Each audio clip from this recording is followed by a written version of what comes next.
কাপ্তাই হ্রদে সারারাত মাছ শিকারের পর সেই মাছ নিয়ে রাঙামাটির ফিশারি ঘাটে আসছেন জেলেরা। সে খবর জানাতে ফিশারি ঘাট থেকে সরাসরি যুক্ত হচ্ছেন সহকর্মী হেফাজত সবুজ। ৭২৫ বর্গ কিলোমিটারের যে কাপ্তাই হ্রদ, এই কাপ্তাই হ্রদে আসলে এখানে রাতে মৎস্য আরোহণ করেন জেলেরা এবং দিনের বেলায় সেই সব মাছ আসলে অবতরণ করা হয় ফিশারি ঘাটে।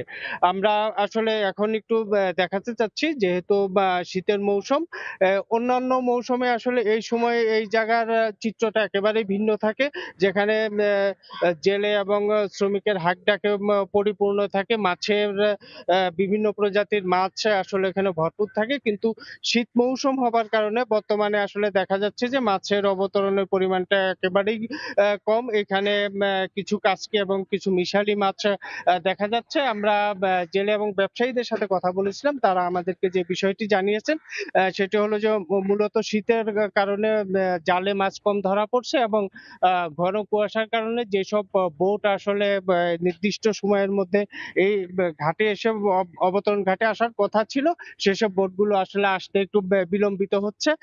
তাদের সাথে কথা বলে আমরা যে বিষয়টি জানতে পেরেছি, মোটামুটি বেলা বাড়ার সঙ্গে সঙ্গে অর্থাৎ 10টার পর থেকে এখানে মাছের সরবরাহ কিছুটা বাড়বে।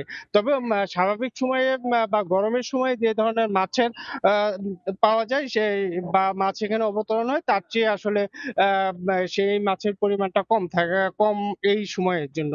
তো ব্যবসায়ীরা আমাদের সাথে কথা বলে এবং জেলেদের সাথে কথা বলে আমরা যেটা জানতে পেরেছি, যে আসলে শীতের তীব্রতা কিছুটা কমে যাবার পরে আসলে আবার স্বাভাবিক রূপে ফিরবে কাপ্তাই হ্রদের মৎস্য আহরণ এবং অবতরণ।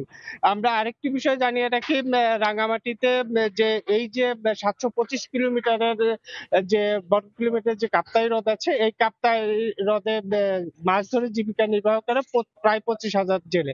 তো রাঙামাটি অবতরণ কেন্দ্রে যে মাছ অবতরণের বিষয়, এই ছিল আমার কাছে তার সর্বশেষ।